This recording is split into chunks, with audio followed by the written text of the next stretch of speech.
24 घंटन में से 1 घंटा निकाल दो, क्या घंटा बचे? 23। 24 घंटन में तो 1 घंटा जब निकाल दोगो तो बामे घंटा बचे 23। 23 घंटा जब दुनिया को दे दो और 1 घंटा वो ऊपर वाले को दे दो, तुम्हारो कहा चलो जाएगा। खैर मान लो 1 घंटा बहुत है, 30 मिनट दे दो। 30 मिनट भी ज्यादा है तो बहुत सुंदर लाइन है कि एक घड़ी आधी घड़ी, इस कलयुग में एक घड़ी आधी घड़ी और आधे में पुण्याद। एक घड़ी कितने की होती है? एक घड़ी होती है 24 मिनट की। और कितनी बताई? एक घड़ी आधी घड़ी और आधे में पुण्याद, मतलब 2 मिनट 1 मिनट जितना समय मिले 24 घंटे में से 1 मिनट मिले तो भगवान के दरबार में जाओ। और मुझे तो यहाँ तक पता है कि घर घर में मंदिर होते जैसे मकान बनाते हैं तो वो बीच में अंगीठी बोलते हैं ना, अंगीठी रखते हैं, वो भगवान के लिए ही बनाई जाती है। तो हर घर में मंदिर होते, भगवान की स्थापना होती है। तो स्नान ध्यान बना करके खाना बाद में खाओ, 1 मिनट भगवान के पाई छोयाओ, बहुत है। इतना है बहुत है। राम को नाम ले, पाई छोयाओ, इतो बहुत है। आओ को भोजन कर ले, पर लेकिन ना करता है, खाए वो पहले।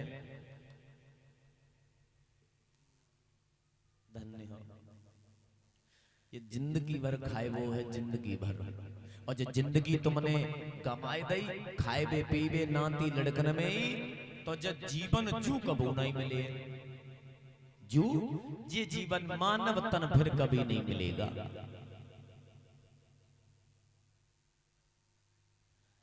मानव मानव मानव तन फिर नहीं मिले गो, बांध ले गठरिया प्राणी पाप।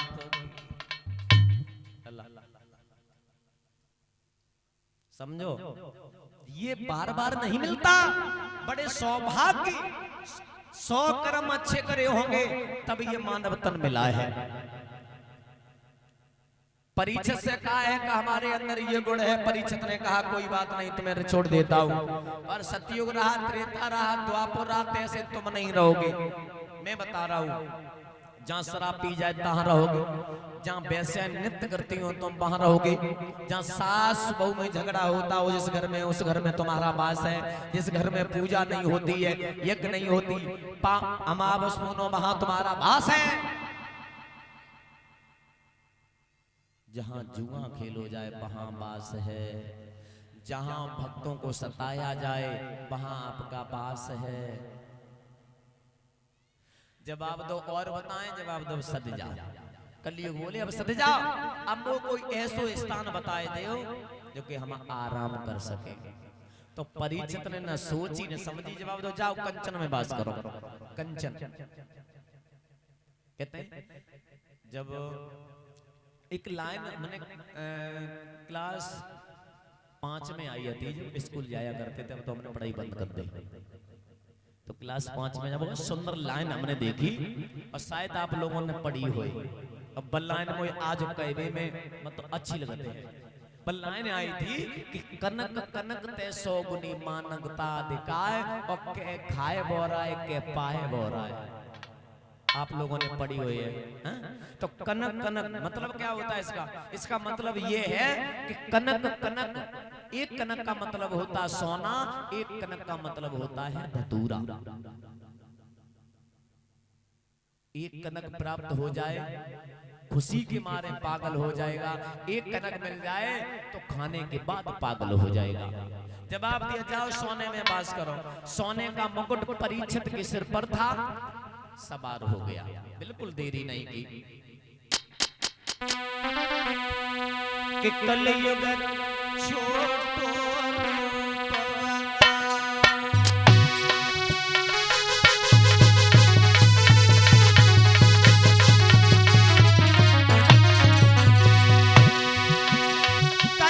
छोटो रूप बनाओ, सोने को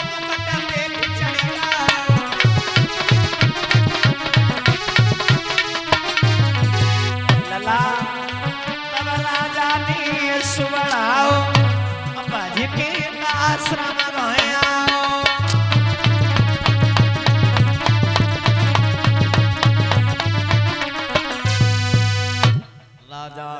राजा परीक्षित के सिर पर सोने का मुकुट था, समाहित हो गया।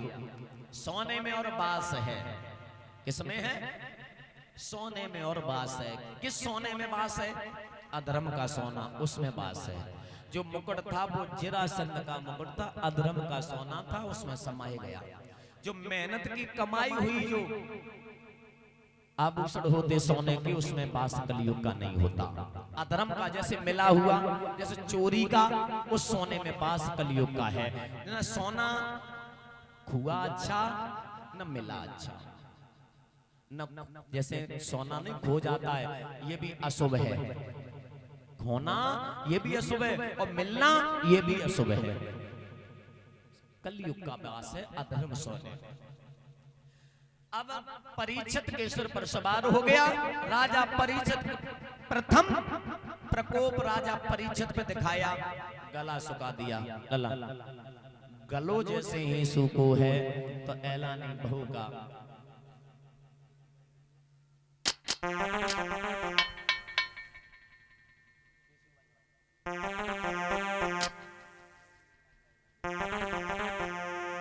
अब हुआ क्या भैया?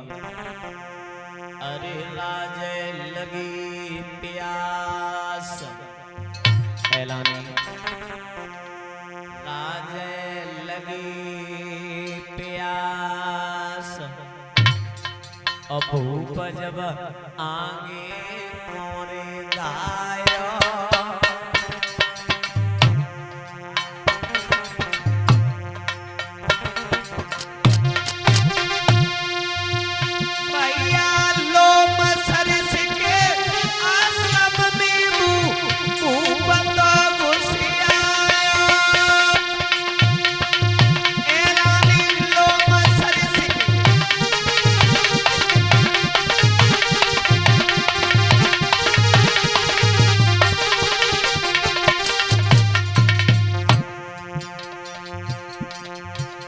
महाराज एक संत लोमस ऋषि थे, समाधि में लीन थे। राजा को जैसे ही देखा, अरे जाते पे तपदारी,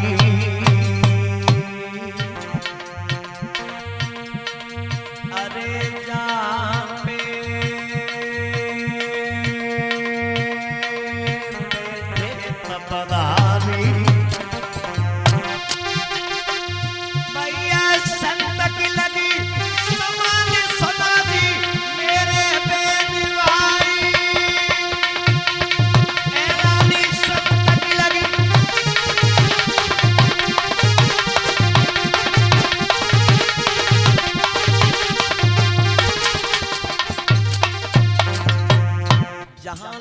ऋषि बैठे थे,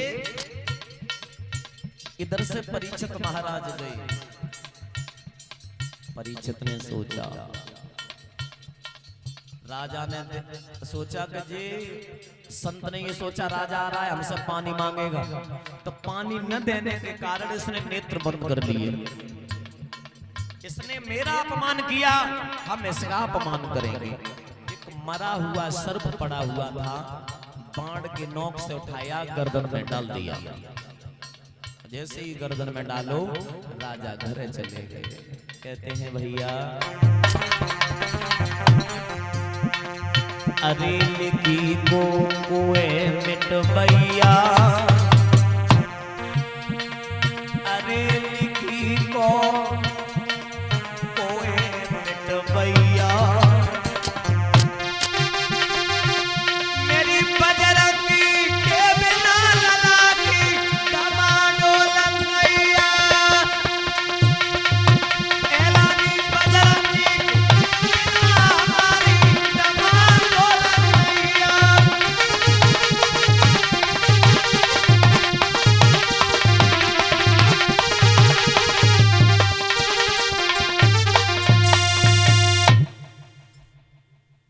जैसे ही घर परीक्षित महाराज पहुंचे हैं, मुकुट उतार करके जैसे ही रखा है, आत्मा पाप पाप चिल्लाने लगी।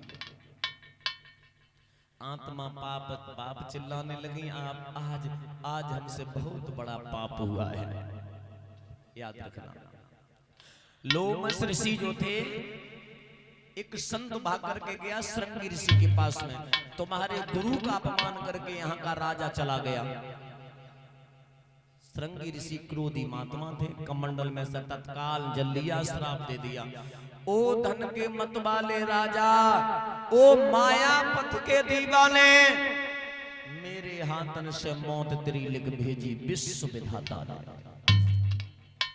ओ सावधान वही तक्षक जीवित हुई जाइए, और साथ में रोज इस पापी को यमपुर की हवा श्राप दे दिया। लोमस ऋषि के पास में श्रृंगी ऋषि आए। लोमस ऋषि ने कहा, बेटा तूने ये घोर पाप कर दिया, गलत किया तूने। परीक्षित का कोई दोष नहीं था, परीक्षित के सर पर कलयुग सवार था। अब क्या करूं कि जाओ एक संत को भेज दो, कह देना तुम्हें 7वें दिन तुम्हें तक्षक नाग नस्लेगा। तुम्हें पता नहीं है परीक्षित जैसा राजा न आज तक हुआ, न कभी भविष्य में कभी होगा। परीक्षित के शासन में शेर बकरी एक घाट पर पानी पीते, ऐसे भले राजा को तूने श्राप दे दिया। जाओ कह देना 7वें दिन तुम्हें तक्षक नाग नस्लेगा। एक संत गए, एक संत भाग करके गए, सारी बात बताई, आपको 7वें दिन तक्षक नाग नस्लेगा, कोई युक्ति अपनाओ तो अपना लो, याद रखना। परीक्षित ने सोचा मेरे कर्मों का फल है, ये तो मिलना ही है। अच्छा करेंगे तो अच्छा मिलेगा, बुरा करेंगे बुरा फल मिलेगा। गेरुआ वस्त्र तन के ऊपर धारण किए, नवल्दे आ गई, नवल्दे को रोता छोड़ करके राजा परीक्षित चले हैं भैया। अरे छोड़े चले रजदानी, और अपनी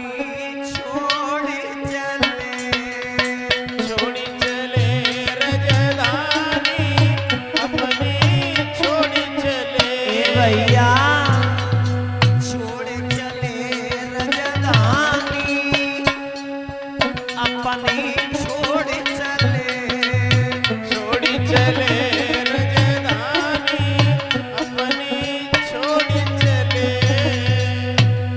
अरे हस्तिनापुर सी नगरी छोड़ी, हस्तिनापुर सी नगरी छोड़ी,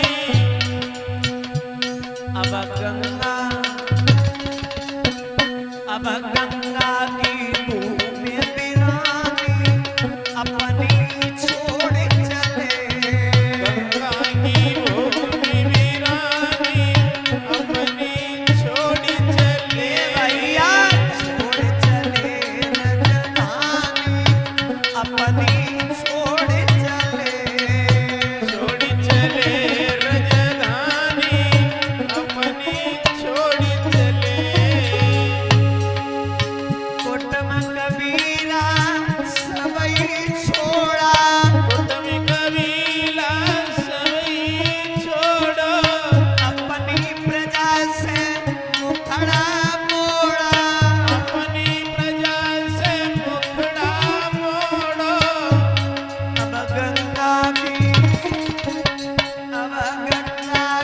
भूमि वीरानी, अपनी छोड़ चले। गंगा की भूमि वीरानी, अपनी छोड़ी चले। छोड़ चले रजदानी, अपनी छोड़ चले। छोड़ी चले रजदानी, अपनी छोड़ी चले। बड़े बड़े ज्ञानी जग में हुई है, बड़े ज्ञानी जग में हुई है। नाग झुलाए नाग झुलैया। नाग झुलाए नाग झुलई गए। पर प्रभु गति